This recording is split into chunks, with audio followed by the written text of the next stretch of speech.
하나님의 말씀 마태복음 16장 13절로부터 28절까지입니다. 신약성경 27쪽입니다. 마태복음 16장 13절로부터 28절까지 말씀입니다. 제가 읽겠습니다. 예수께서 빌립보 가이사랴 지방에 이르러 제자들에게 물어 이르시되 사람들이 인자를 누구라 하느냐? 이르되 더러는 세례 요한, 더러는 엘리야, 어떤 이는 에레미야 선지자 중에 하나라 하나이다. 이르시되 너희는 나를 누구라 하느냐? 시몬 베드로가 대답하여 이르되 주는 그리스도시요 살아계신 하나님의 아들이시이다. 예수께서 대답하여 이르시되 바요나 시몬아 네가 복이 있도다. 이를 내게 알게 한 이는 혈육이 아니요 하늘에 계신 내 아버지시니라. 또 내가 네게 이르노니 너는 베드로라. 내가 이 반석 위에 내 교회를 세우리니 음부의 권세가 이기지 못하리라. 내가 천국 열쇠를 네게 주리니 네가 땅에서 무엇이든지 매면 하늘에서도 매일 것이요 네가 땅에서 무엇이든지 풀면 하늘에서도 풀리리라 하시고 이에 제자들에게 경고하사 자기가 그리스도인 것을 아무에게도 이르지 말라 하시니라. 이때로부터 예수 그리스도께서 자기가 예루살렘에 올라가 장로들과 대제사장들과 세계관들에게 많은 고난을 받고 죽임을 당하고 제3일에 살아나야 할 것을 제자들에게 비로소 나타내시니 베드로가 예수를 붙들고 항변하여 이르되 주여 그리 마옵소서. 일이 결코 죽게 미치지 아니하리이다. 예수께서 돌이키시며 베드로에게 이르시되 사단아 내 뒤로 물러가라. 너는 나를 넘어지게 하는 자로다. 내가 하나님의 일을 생각하지 아니하고 도리어 사람의 일을 생각하는도다 하시고 이에 예수께서 제자들에게 이르시되 누구든지 나를 따라오려거든 자기를 부인하고 자기 십자가를 지고 나를 따를 것이니라. 누구든 제 목숨을 구원하고자 하면 잃을 것이요 누구든지 나를 위하여 제 목숨을 잃으면 찾으리라. 사람이 만일 온 천하를 얻고도 제 목숨을 잃으면 무엇이 유익하리요? 사람이 무엇을 주고 제 목숨과 바꾸겠느냐? 인자가 아버지의 영광으로 그 천사들과 함께 오리니 그때 각 사람이 행한 대로 갚으리라. 진실로 너희에게 이르노니 여기 써있는 사람들 중에 죽기 전에 인자가 그 왕권을 가지고 오는 것을 볼 자들도 있느니라. 아멘. 오늘은 예수님께서 예루살렘에 들어가신 종료 주일이며 고난주간이 시작되는 사순절의 마지막 주일입니다. 이제 부활절이 한 주 앞으로 다가왔습니다. 성도 여러분, 올해의 고난주간과 이 부활절은 마태복음을 통해서 이렇게 보내고자 합니다. 그 내일부터 매일 성경으로 마태복음 26장, 27장을 한 주간 동안 묵상하고자 합니다. 마태복음의 예수님은 자신의 사역을 3대 사역, 가르치며 가르치시고 그리고 천국복음을 전파하시고 병과 악한 것을 고치셨습니다. 가르치는 것은 이렇게 티칭이나 하죠, 영어로는. 그리고 프리칭, 그다음에 이제 병을 고치는 것, 힐링, 이렇게 3대 사역으로 말하고 있습니다. 그래서 마태복음 4장 23절입니다. 예수께서 온 갈릴리에 두루 다니사 그들이 해당에서 가르치시며 천국 복음을 전파하시며 백성 중에 모든 병과 모든 악한 것을 고치시니 이것이 예수님의 3대 사역입니다. 세례 요한이 잡혔음을 들으신 후에 예수님은 비로소 천국 복음을 전파하기 시작하였습니다. 회개하라 천국이 가까웠다. 이렇게 4장 17절에 천국 복음을 전파하신 거죠. 그리고 사람을 낚는 어부로 만들기 위해서 제자들을 부르신 후에 그들을 가르치셨고 그 산상수훈에서 가르치셨고 그리고 8장 9장에서 그들과 함께 사역하시면서 많은 병과 악한 것들을 치료하시는 것을 보여주셨습니다. 이 같은 예수님의 3대 사역을 마태복음은 다시 반복하여 정리합니다. 9장 35절입니다. 예수께서 모든 도시와 마을에 두루 다니사 그들의 해당에서 가르치시며 천국 복음을 전파하시며 모든 병과 모든 악한 것을 고치시니라. 그리고 예수님은 이제 12제자를 부르시고 그 예수님의 3대 사역 중에서 모든 병과 모든 악한 것을 고치시는 권세와 그리고 천국 복음을 전파하는 권세를 주시면서 그들을 마태복음 10장에서 이스라엘 집에 잃어버린 양에게로 가라고 파송을 하셨습니다. 그러나 파송함을 받은 제자들은 예수님의 가르치는 권세를 아직 받지 못하였습니다. 왜 그들은 예수님의 가르치는 권세를 받지 못하였을까요? 왜 예수님은 자신의 3대 사역 중에서 병을 고치는 권세와 그리고 천국 복음을 전파하는 권세는 주셨는데 왜 예수님은 그들에게 가르치는 권세를 주지 아니하셨을까요? 왜냐하면 그들이 아직 예수님이 누구이신지 그리고 예수님의 십자가의 죽음과 부활이 무엇을 의미하는지를 잘 알지 못하였기 때문입니다. 심지어 옥에 갇혀있는 세례 요한까지도 예수님의 사역에 대하여서 의문을 가졌습니다. 그래서 예수님은 제자들에게 내게 배우라고 명령을 하십니다. 11장 29절이죠. 나는 마음이 온유하고 겸손하니 나의 멍에를 메고 내게 배우라. 그리하면 너희 마음이 힘을 얻으리라. 이렇게 말씀하십니다. 여기서 내게 배우라 이 말씀은 나로부터 직접 배우라 이런 명령이에요. 그런데 예수님으로부터 배울 수 있는 조건이 뭐예요? 예수님의 멍에를 메고 이런 뜻입니다. 그러니까 소가 쟁기질을 할 때 주인이 준 멍에를 메고 어떻습니까? 주인이 시킨 대로 순종하면서 배우는 것이죠. 그래서 나의 멍에, 우리 사람은 다 자기의 멍에를 가지고 자기 고집이 있다고 볼 수 있죠. 이 말씀은 자기가 주인이죠. 내가 하고 싶은 대로 그건 자기 멍에죠. 자기 멍에를 벗어버리고 누구 멍에를 메고요? 예수님의 멍에를 메고 예수님을 따라갈 때 그때 예수님으로부터 직접 배울 수 있다는 겁니다. 그래서 예수님은 제자들과 함께 사역하시면서 이제 마태복음 12장부터 오늘 본문 전까지 자기 자신이 누구이신지에 대해서 먼저 가르치셨습니다. 이제 예수님이 누구이신지에 대하여 제자들의 이해를 확인할 중간고사의 시기가 다다랐습니다. 예수님은 빌립보 가이사랴에서 제자들에게 인자에 대한 세상 사람들의 의견을 질문하셨고 그들의 정확치 못한 대답을 예수님은 제자들을 통하여 들으셨습니다. 이제 예수님은 제자들에게 그러면 너희는 나를 누구라 하느냐라고 질문하시고 제자들을 대표하는 베드로가 대답을 하였습니다. 16절이죠.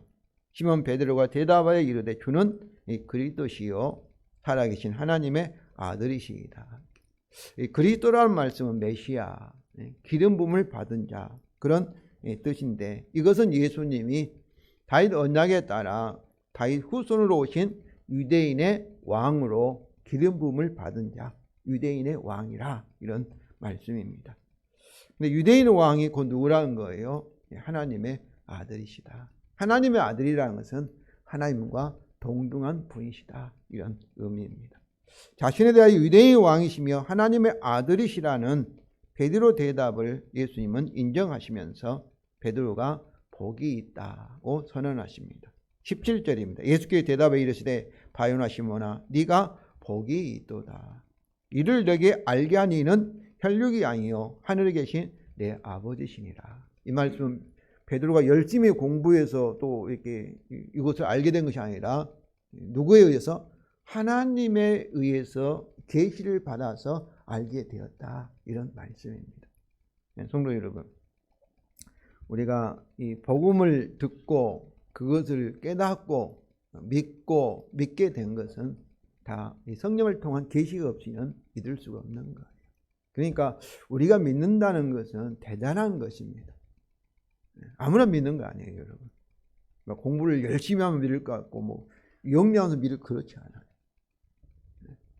하나님께서 계시하지 아니하시면 우리가 죽었다 깨어나도 예수 그리스도가 누구인지 또 그분의 복음을 믿을 수가 없습니다.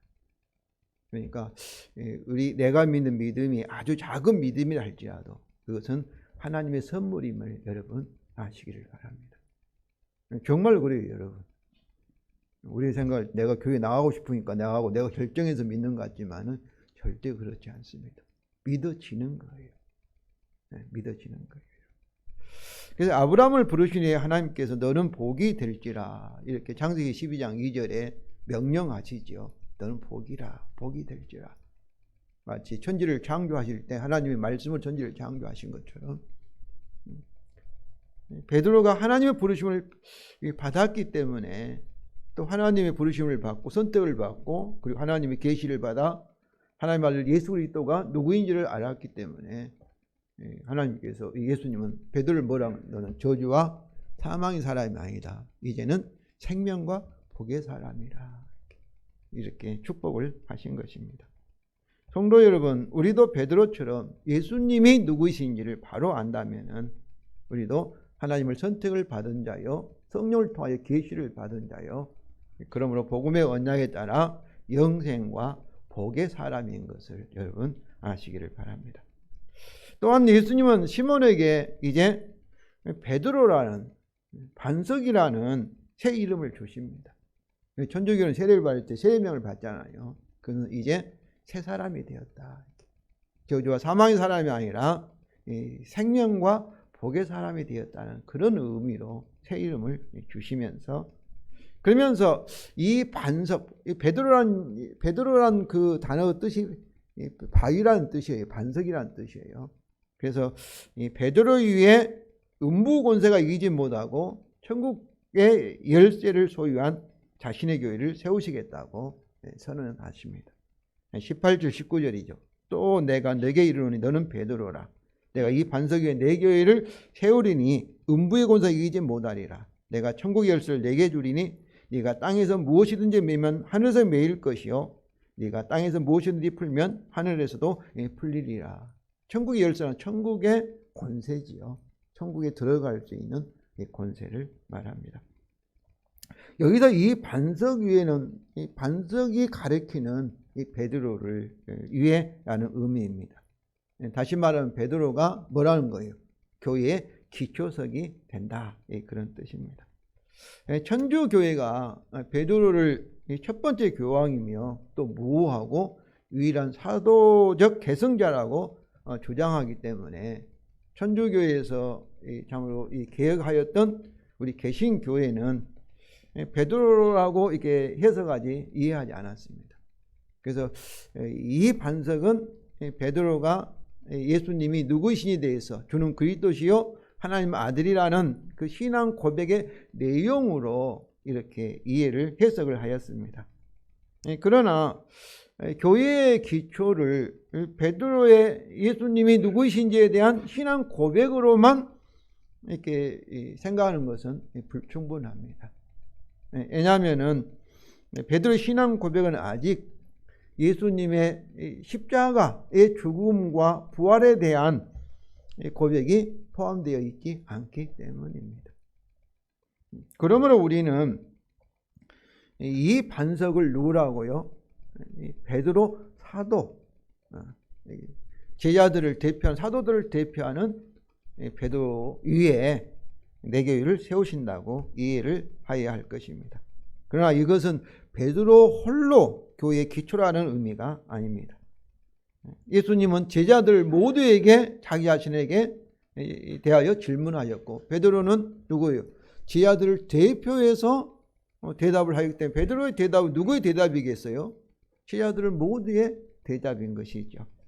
그러므로 다른 제자들, 사도들도 베드로와 함께 교회의 기초라는 것입니다. 에베소 2장 20절입니다. 너희는 사도들과 선지자들의 터위 위에 세우심을 입은 자라. 그리스도 예수께 친히 모퉁이 돌이 되셨느니라. 그렇습니다.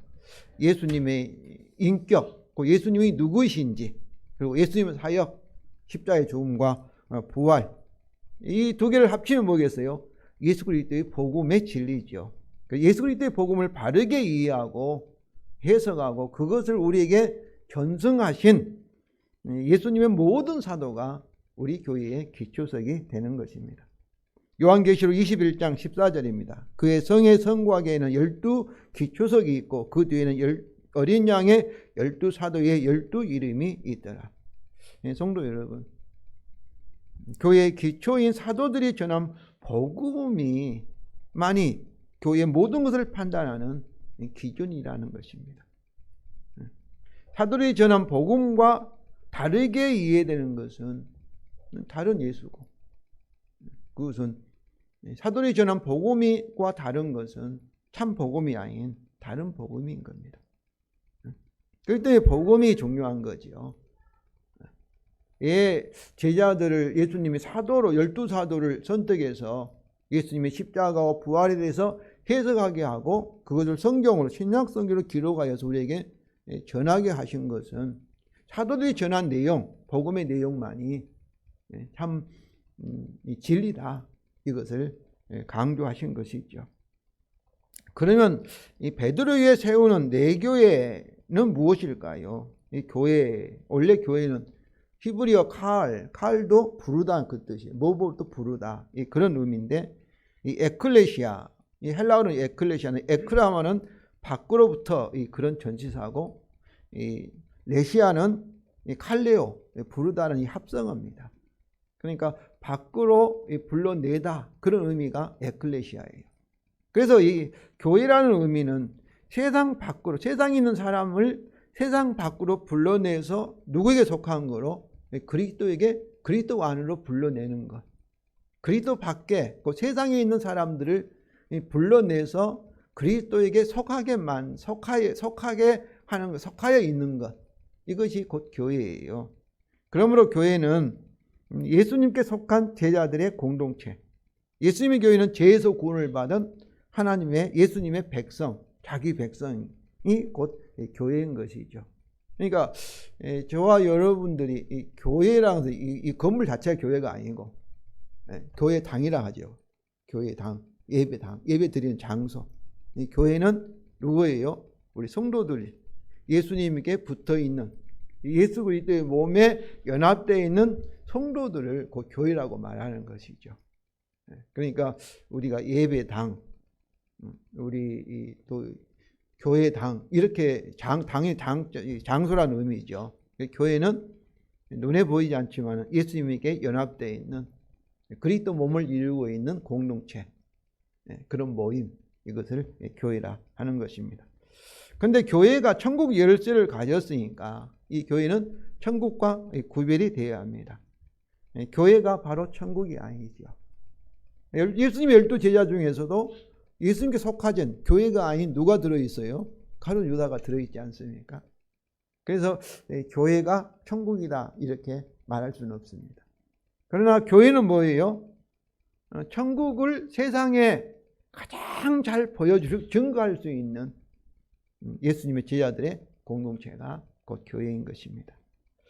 성도 여러분, 베드로의 대답같이 유대인의 왕이시며 하나님의 아들이신 예수님은 어떻게 자기 교회를 세우실까요? 또 어떻게 예수님의 교회는 음부의 권세를 이기며 천국 열쇠를 가질 수 있을까요? 예수님이 교회를 세우시는 방법이나, 그리고 교회가 음부의 권세를 이기며 천국 열쇠를 가질 수 있는 그런 방법이 동일합니다. 그래서 두 질문에 대한 대답은 같은 거죠. 우리가 음부는 지옥이지 않습니까? 지옥 권세를 이길 수 있는 것이 뭐겠어요? 죄가 없으면 지옥에 들어갈 염려가 없는 것이죠. 왜냐하면 이 지옥은 하나님 심판을 받아 어떻습니까? 영원한 이 잠으로 사망에 들어가는 곳이 지옥이잖아요. 우리가 재판받을 때 뭐 감옥을, 죄가 없는 사람은 감옥에 갈 필요가 없잖아요. 감옥의 권세에 우리가 자유롭게 되는 거죠. 천국은 누가 들어가겠습니까? 하나님 같은 흠도 없고 점도 없고 완전한 의인이 들어가는 곳이 천국이지 않습니까? 그래서 마귀를 이기고 음부 권세를 이기고 죽음을 이기는 것은 곧 죄로부터 자유로운 사람은 이길 수 있는 것입니다. 그러면 제자들은 어떻게 생각했을까요? 예수님이 어떻게 자기를 세우실까? 이렇게 생각했을까요?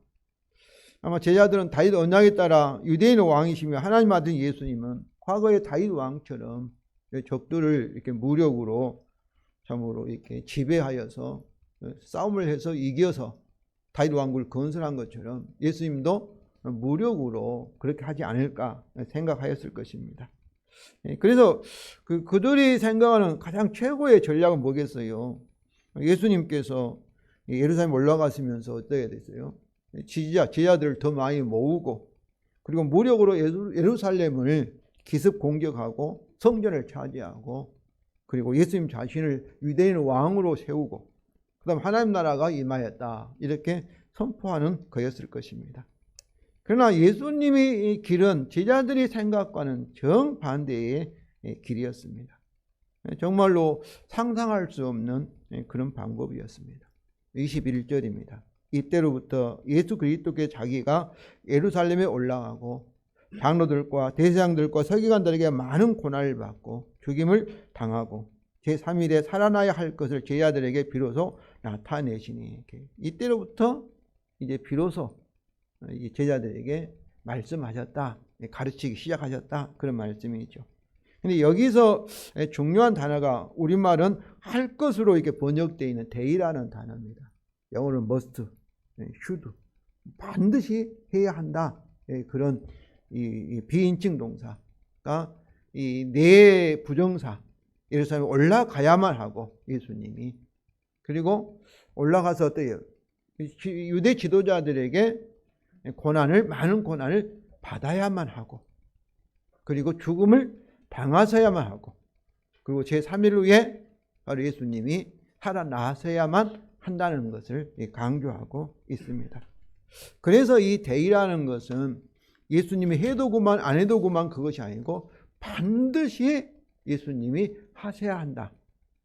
그런 신적 필요성을 강조하고 있습니다. 제자들은 예수님이 예루살렘 올라가야만 한다는 것은 충분히 이해할 수 있었을 것입니다. 그러나 그리스도 즉 유대인 왕이신 예수님이 반드시 고난을 받아야만 하고 그것도 하나님의 아들이신 예수님께서 반드시 죽임을 당하야만 한다는 것은 아무리 생각해도 그들은 이해할 수 없었습니다. 예수님이 싸우시다가 죽는다면 모르되 아예 반드시 고난을 받아야만 하시고 또 반드시 죽음을 당하야만 한다니 자신의 고난을 받고 목숨을 내놓을 예수님의 계획을 그들은 도저히 이해할 수가 없었습니다. 물론 예수님께서 제3일에 살아나야 할 것도 말씀하셨지만 그 말씀이 무슨 뜻인지를 알지도 못하였습니다. 성도 여러분, 이처럼 예수님이 제시하는 방법은 세상의 생각과는 너무나 다른 것입니다. 유대인 왕이신 예수님이 고난을 받아 죽으시면 어떻게 대적을 이기고 자기 교회를 세울 수가 있겠습니까? 더욱이 예수님이 죽으시면 어떻게 음부의 권세를 이기고 천국의 열쇠 소유하는 교회를 세울 수가 있겠습니까? 그러니까 세상의 생각, 우리 사람의 생각과는 너무나 말이 안 되는 그런 방법이죠. 그런데도 예수님은 제자들에게 계속 반복하여 자신의 필연적인 고난, 죽음과 부활에 대하여 계속 말씀을 하셨습니다. 그러자 예수님 말씀이 끝나자마자 어떻습니까? 제자들 대표하는 베드로 흥분하여 예수님을 붙들고 강하게 항의를 합니다. 22절이죠. 베드로가 예수를 붙들고 항변하여 이르되 주여 그리 마옵소서 일이 결코 주께 미치지 아니하리이다. 마치 베드로가 예수님을 흔들면서 주님 제발 정신 좀 차리십시오. 무슨 말씀하십니까? 말도 되지 않는 그런 말도 하지 마십시오. 이렇게 외치는 것 같습니다. 성도 여러분, 베드로가 왜 흥분하여 강하게 항의한 이유가 무엇일까요? 왜 베드로가 이렇게 참 강하게 항변을 하였겠습니까? 23절입니다. 예수께 돌이키시며 베드로에게 이르시되 사단아 내 뒤로 물러가라. 너는 나를 넘어지게 하는 자도다. 왜냐하면 네가 하나님의 일을 생각하지 아니하고 도리어 사람의 일을 생각하는도다 하시고 여기서 하나님의 일과 사람의 일이 대조되어 있습니다. 사람의 일이라는 것은 인간 중심의 관점에서 모든 것을 보는 겁니다. 우리가 육신에 따라 이렇게 그리스도를 알고 바울이 그렇게 고린도후서 5장에서 했지 않습니까? 자기 중심, 자기 이익 중심으로 이렇게 보는 거예요. 세상 사람 다 그러죠. 자기 중심이죠. 러시아와 우크라이나가 싸우는 이유가 뭐겠어요? 다 자기 이익 중심으로. 그렇게 보기 때문에 싸우는 것이죠. 그러면서 또 그 이익을 성취하기 위해서 어떻게 했어요? 인간의 방법으로 따라 하는 것입니다. 자기 이익을 위해 스스로 싸워서 적이나 문제를 해결하는 방법입니다. 이것이 세상의 방법이고 세상의 종교의 모습입니다. 다 절에 가는 이유가 뭐겠어요? 공들이는 이유가 뭐겠어요? 자기의 복을 받기 위해서 열심히 노력하고 꼭 우리가 인간적으로 볼 때는 꼭 나쁜 방법이라 볼 수 없지요. 성공하기 위해서는 열심히 공부하고 막 이렇게 열심히 노력하는 것. 이것이 사람의 일이다. 그런 말씀이죠. 그러나 하나님의 일은 뭐겠습니까? 하나님 중심의 관점에서 보는 겁니다. 하나님 중심에서. 그리고 그 하나님의 중심에서 보는데 그 관점에서 또 그거를 이루는 하나님이 원하는 것을 이루는 뜻을 이루는 방법도 어떤 방법이에요? 인간의 방법이 아니라 하나님의 방법으로 하는 것입니다. 하나님의 방법으로. 이것이 중요해요. 그래서 하나님 뜻을 먼저 구하며 그 다음에 뭐겠어요? 하나님 뜻을 스스로 하지 아니하고 믿음으로 하나님을 믿음으로 한다는 것. 이 말씀은 어떤 말씀이에요? 믿음을 한다는 것은 내가 하지 않고 하나님께서 성령의 능력을 성령의 권능으로 우리를 통해서 하는 것이 곧 하나님의 일입니다. 우리는 하나님의 뜻을 내가 열심히 막 노력해서 막 내 스스로 막 이루는 것 이렇게 생각하는데 이것은 기독교가 아닙니다. 그건 세상 종교예요. 그러니까 여러분 생각해 보세요. 이 마이크가 나를 위해서 내가 말도 안 하는데 자기가 막 나를 위해서 막 설교를 해준다. 신기하고 좋겠지만은 그러나 그건 고장난 마이크입니다. 피조물이라는 건 뭐겠어요? 만든 사람이 컨트롤하는 거예요. 내가 말을 할 때 마이크가 내 말을 증폭시켜서 이제 내 의도대로 이 소리를 확대해서 전하는 거죠. 그때 이 마이크 정상적으로 이렇게 작용하는 거죠. 우리 사람도 마찬가지입니다. 마이크와 똑같은 거예요. 이 피아노와 똑같은 거예요. 피아노 치지 않는데 막 자기가 스스로 소리를 낸다. 그러나 피아노와 우리 사람의 차이는 피아노는 물질입니다. 비인격체예요. 기계예요. 근데 우리 사람은 인격을 가졌어요. 그래서 우리가 선택할 수 있고 우리가 결정할 수 있고 우리 의지가 있고 감정이 있는 것 차이뿐이에요. 그러나 피아노와 같이 우리 사람도 하나님에 의하여 만들어졌다는 이 피조물 곧 하나님에 의해서 존재하고 하나님에 의해서 살아갈 수 있다는 것 그리고 하나님이 원하는 것을 해야만이 그것이 정상이라는 것이죠.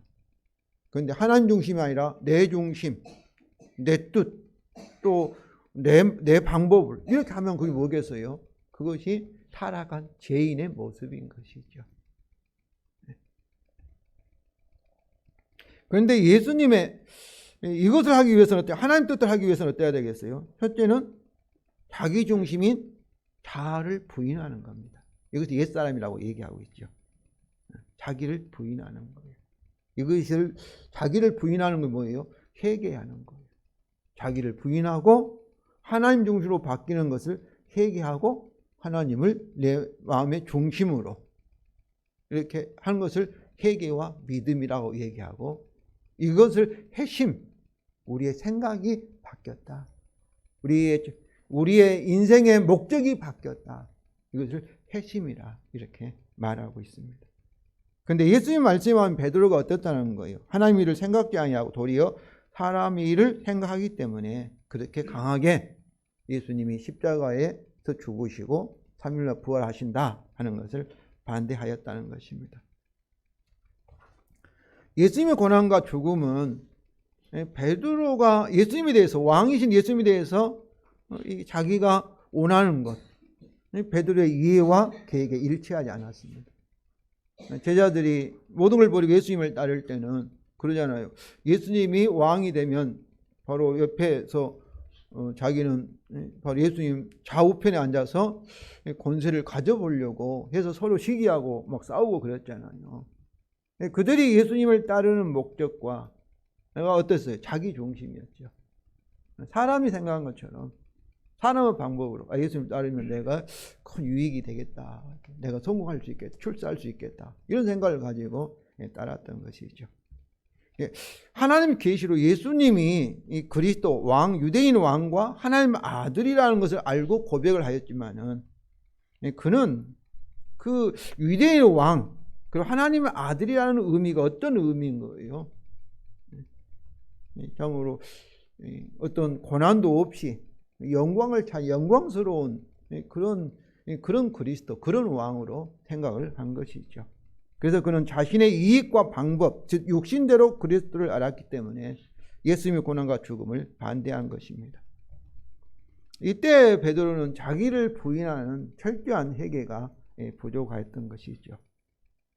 성도 여러분, 우리도 자기를 부인하지 않고서도 그리스도의 복음을 믿을 수 있을까요? 저는 우리 한국교회 문제가 자기를 부인하려고 하지 않습니다. 입으로는 주여 주여 하면서 실제로는 자기가 여전히 주인 노릇을 하는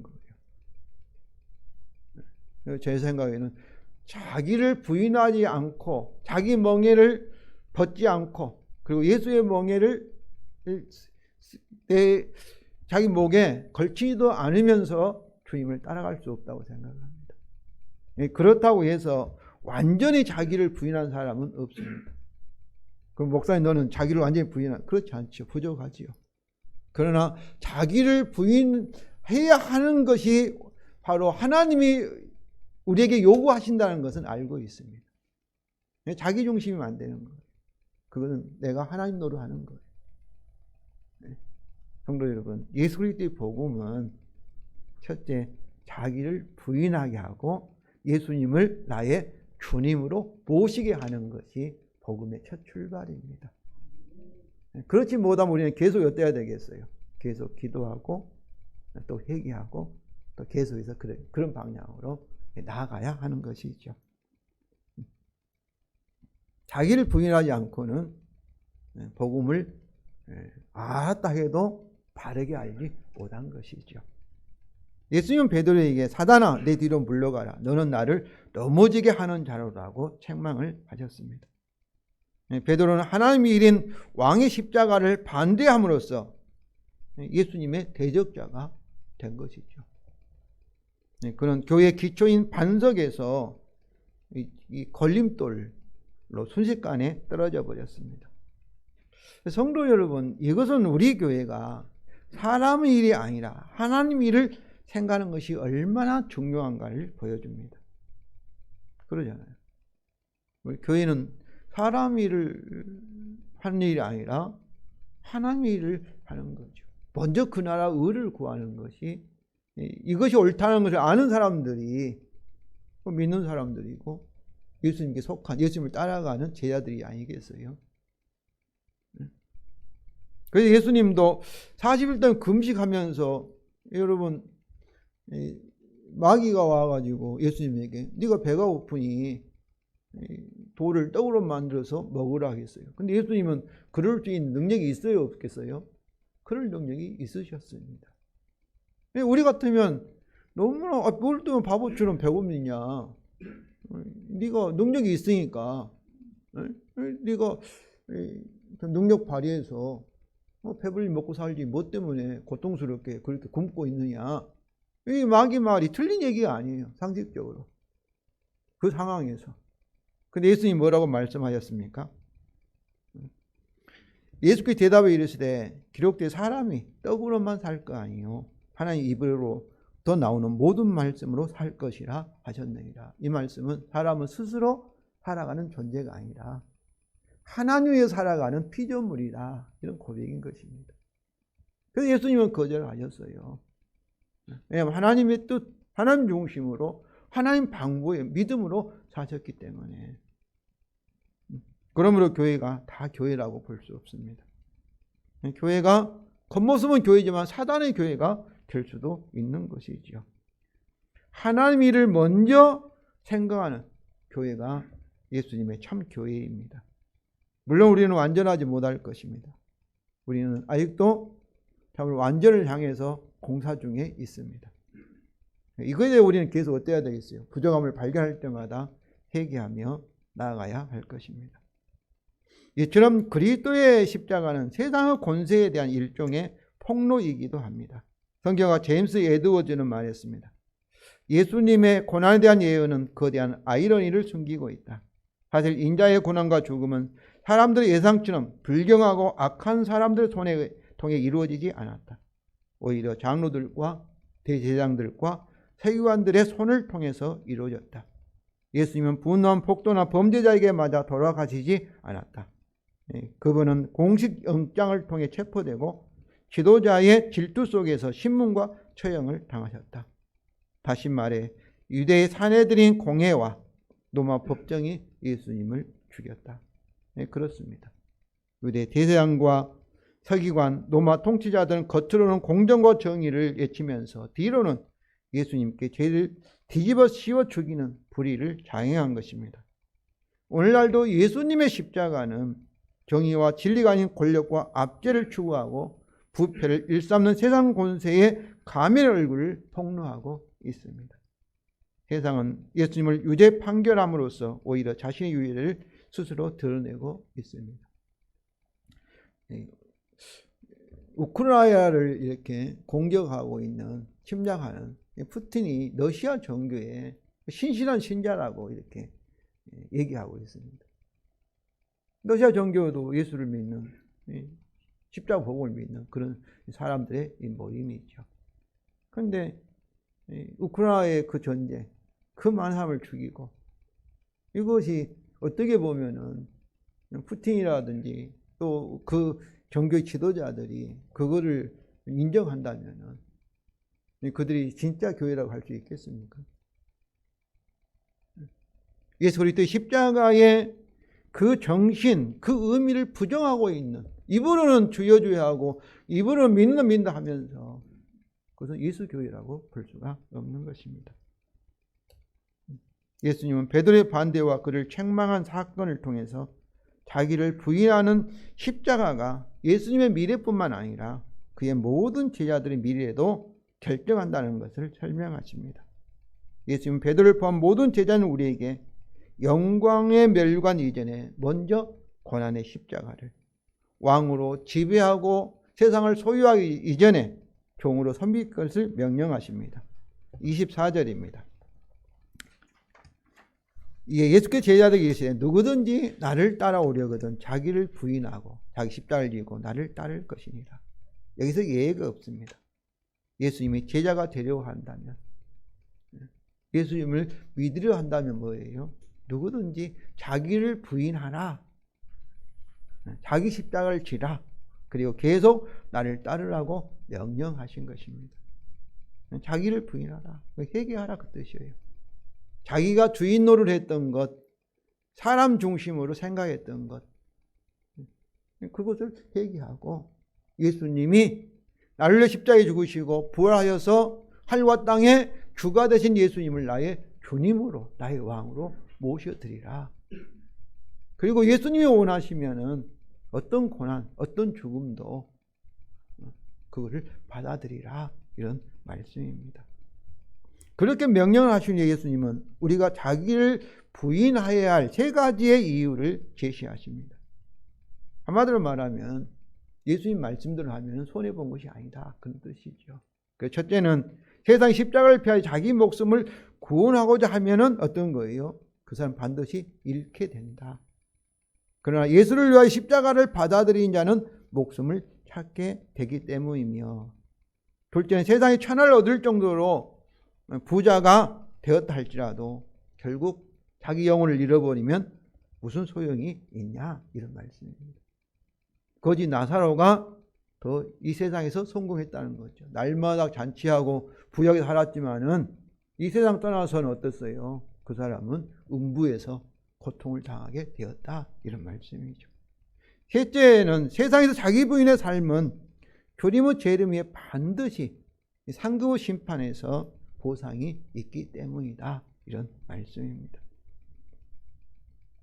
여기 28절 말씀은 주의 재림을 말씀하신 것 같으나 뭐냐면 지금 살아서 있는 자가 인자가 그 왕권을 가지고 오는 것을 볼 자도 있을 것이라 하니까 문자적으로 보면은 바로 예수님 이 말씀을 듣는 그들이 예수님이 재림하시는 것을 보지 않았을까 이렇게 생각될 수도 있지만은 그러나 지금까지 예수님은 아직 오지 않고 있으니 어떻게 이해해야 될 수 있겠니 여러 가지 해석이 있습니다. 그러나 이 말씀은 예수님의 재림을 가리키는 것이 아니라 그 재림을 영광을 보여주는 예표하는 말씀이 그 17장에서 변화산에서 예수님의 세 제자에게 예수님이 변형된 모습을 보여줬거든요. 이 사건을 가리키는 것이 아닌가 생각합니다. 이처럼 자기를 부인하고 십자가를 지고 예수를 따르는 길은 세상 사람의 눈에는 손해같이 보이죠. 바보같이 보이죠. 그 눈앞에 이익을 위해서 움켜쥐는 것이죠. 그러나 그것은 실상은 진짜는 생명과 상급을 받을 하나님의 지혜의 길이라는 것입니다. 지혜라는 것은 손해보지 말라는 거예요. 이것은 선생이신 예수님의 제자인 우리에게 자신의 십자가와 부활을 통하여서 확실하게 보여준 참으로 지혜의 길입니다. 성도 여러분, 유대인의 왕이시며 하나님 아들인 예수님이 반드시 고난받고 죽음을 당하셔야만 할까요? 그것이 그의 교회를 세우는 하나님의 일이기 때문입니다. 그것이 교회가 음부의 권세를 이기며 천국 열쇠를 가질 수 있는 하나님의 방법이기 때문입니다. 그렇습니다. 다윗의 언약에 따라 유대의 왕이시며 하나님의 아들인 예수님이 창조 언약에 따라 세상의 죄를 대신하여 죽임을 당하는 심판을 받으셔야 하고 이것이 곧 구속 언약, 성부와 성자 사이에 있는 언약이 구속 언약입니다. 이것에 근거하여 하나님께 죄인들을 이제 은혜로 믿음으로 구원하시는 것이 언약의 의로운 요구이기 때문입니다. 성도 여러분, 예수님이 오시기 약 700년 전에 이사야 선지자가 예언하였습니다. 이사야서 53장 5절이죠. 그가 찔림은 우리의 허물 때문이요 그가 상함은 우리의 죄악 때문이라. 그가 징계를 받은 우리는 평화를 누리고 그가 채찍에 맞음으로 우리가 나음을 얻었도다. 이같이 예수님은 우리의 구원을 위하여 창조 언약에 따라 우리를 대신할 대속의 죽음을 당하신 것입니다. 성도 여러분, 우리를 위한 왕의 십자가를 고난주간에 묵상하시므로 감격과 기쁨으로 참으로 그 은혜에 감격함으로 고난주간을 보내시기를 바랍니다.